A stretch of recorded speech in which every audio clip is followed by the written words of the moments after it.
আমি বাকি গরুদের তুলনায় আলাদা কেন? এর কারণ কি? তুমি কোনো সাধারণ গরু না, তুমি একটা জাদুই গরু। তাই তুমি বাকি গরুদের চাইতে আলাদা। তোমার অনেক ক্ষমতা। তুমি চাইলে গরিব অসহায় মানুষদের সাহায্য করতে পারবে। তাই? কিন্তু কি করে? তুমি চাইলে তোমার মুখ দিয়ে যখন খুশি যত খুশি হিরে মতি সোনা চাঁদি বের করতে পারবে আর গরিব মানুষদের সাহায্য করতে পারবে। তাই? তাহলে তো আমাকে গরিব মানুষদের সাহায্য করা উচিত। যাই, আমি গ্রামে গিয়ে দেখি কোনো গরিব মানুষ পেলে হিরে মতি আর সোনা দানা দিয়ে সাহায্য করব। এই ভেবে গাই গ্রামের উদ্দেশ্যে রওনা দেই। আর সেই গ্রামেরই একজন দরিদ্র মহিলা নদীর জলে কাপড় খাচ্ছিল, আর হঠাৎ করে একটি শাড়ি নদীর জলে ডুবে যায়। হায় আল্লাহ, ইয়ে কি হয়ে গেল?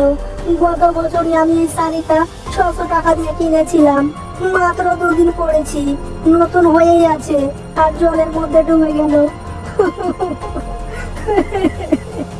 আরে, এই মহিলা কান্না করছে কেন? যাই, আমি গিয়ে দেখি তো। কি হয়েছে তোমার? তুমি কাঁদছো কেন? আমি একটা গরিব মানুষ, অনেক কষ্ট করে একটা শাড়ি কিনেছিলাম, সেটাও জলের মধ্যে ডুবে গেল। এখন আমি কি করব বুঝতে পারছি না। কোথায় শাড়ি পাবো? আর এত টাকা কোথায় পাবো যে আমি শাড়ি কিনবো? সেই ক্ষমতা আমার নেই। আচ্ছা ঠিক আছে, তুমি কোনো চিন্তা করো না, আমি একটা জাদুই গাই, আমি তোমাকে সাহায্য করছি। এই বলে গাই তাকে অনেকগুলো সোনা দেয়। আর সমস্ত সোনা নিয়ে ভীমলা অনেক খুশি হয়ে গাইকে ধন্যবাদ দিয়ে সেখান থেকে চলে যায়।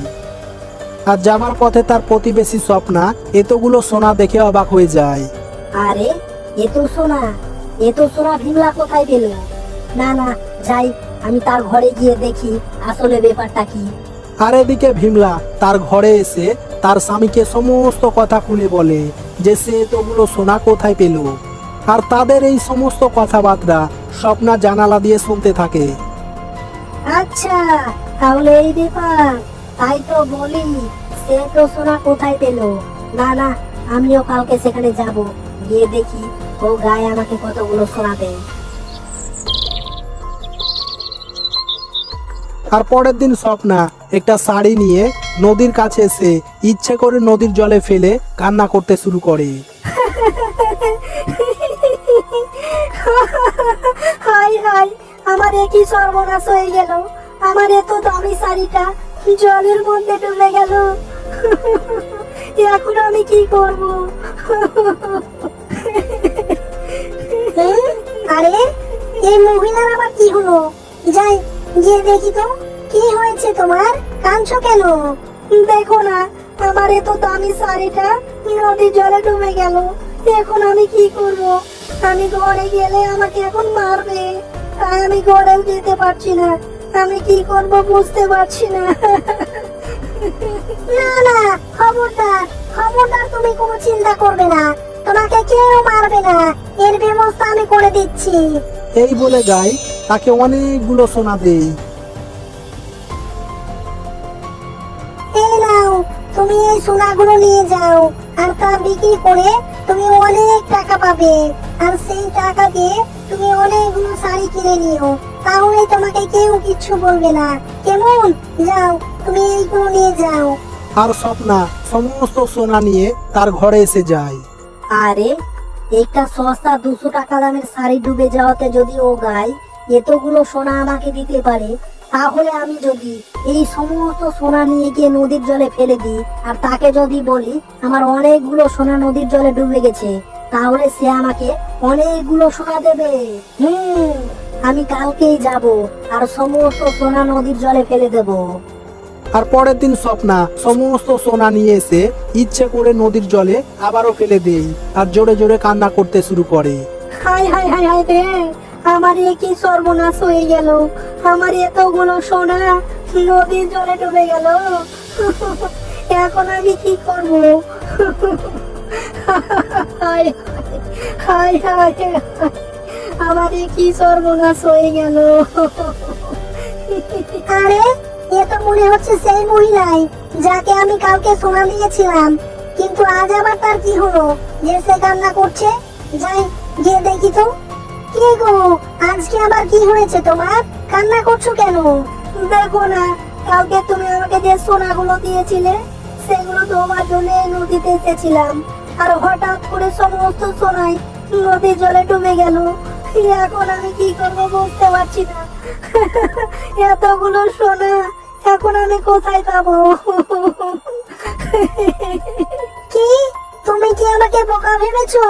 সোনা ধুতে আবার কেউ নদীতে আসে নাকি? কাল আমি তোমাকে সোনা দিয়েছি বলে ভেবেছো আজকে অনেকগুলো সোনা দেবে, তাই নাকি? তুমি তো দেখছি অনেক লোভী। তোমার মতো একজন লোভী মানুষের এমনই সাজা হওয়া উচিত। যাও, তুমি কিচ্ছু পাবে না, যাও পালাও এখান থেকে। এইভাবেই গাই যেতে যেতে একজন জমিদারের ঘরে এসে যায়, আর জমিদারও তাকে খেতে দেয়। এই জমিদার তো দেখছি অনেক ভালো মানুষ, আমাকে খেতে দিল, তাহলে তো আমাকে তাকে কিছু দেওয়া উচিত।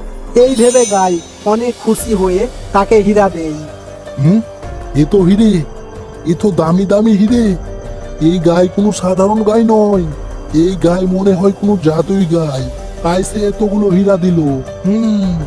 মনে হয় ওর পেটের মধ্যে অনেক হিরে রয়েছে।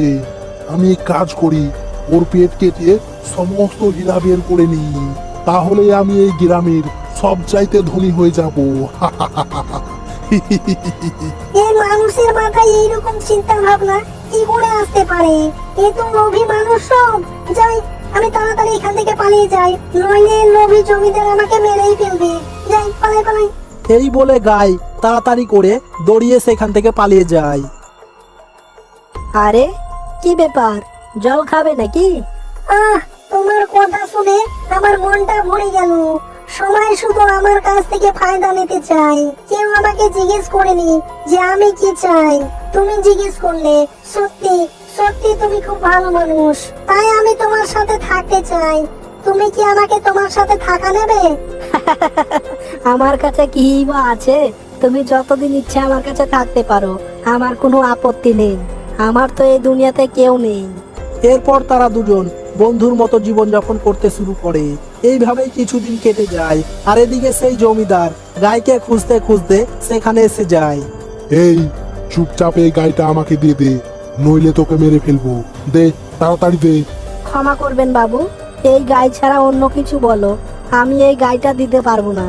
ও, তাহলে তুই মানবি না? আচ্ছা ঠিক আছে, দাঁড়া, দেখাচ্ছি মজা। আর পরের দিন জমিদার সমস্ত গ্রামবাসীদের ডেকে, শোনো গ্রামবাসীরা, এই বিজয় গত 5 বছর ধরে আমার কাছ থেকে এই ঘরটা ভাড়া নিয়েছে, কিন্তু আজ পর্যন্ত একটি টাকাও দেয়নি, তাই আমি ওকে ঘর থেকে বের করে দিচ্ছি। শোন, এখনো সময় আছে, গাড়িটা আমাকে দিয়ে দে, তাহলে এই বাড়িটা আমি তোর নামে লিখে দেবো। আমি আমার বন্ধুকে ছাড়তে পারবো না বাবু, তুমি চাইলে আমাকে ঘর ছাড়া করতে পারো। আর জমিদার তাকে বের করে দেয়। এরপর বিজয় অনেক দুঃখী হয়ে তার বন্ধু গায়ের কাছে এসে সমস্ত কথা খুলে বলে। সত্যি সত্যি বন্ধু, তোমার কোনো তুলনা নেই। তুমি আজকে দেখিয়ে দিয়েছো যে বন্ধুত্ব কাকে বলে। এই দেখো। এই বলে গাই হঠাৎ অনেক বড় হয়ে যায়, আর তার মুখ দিয়ে সোনা বের হতে থাকে।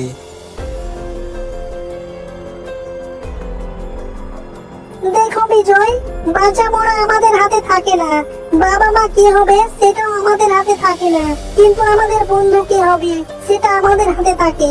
আমরা আমাদের বন্ধু নিজের পছন্দ মতো তৈরি করতে পারি, আর তোমার মতো একজন বন্ধু পাওয়া আমার সৌভাগ্য। আজ থেকে আমি তোমাকে রক্ষা করব। এই বলে গাই তার পেটের মধ্য থেকে একটা দরজা আর একটা সিঁড়ি বের করে বলে, বন্ধু বিজয়, তুমি এই দরজা খুলে আমার পেটের মধ্যে চলে এসো। তুমি আজ থেকে আমার পেটের মধ্যেই থাকবে।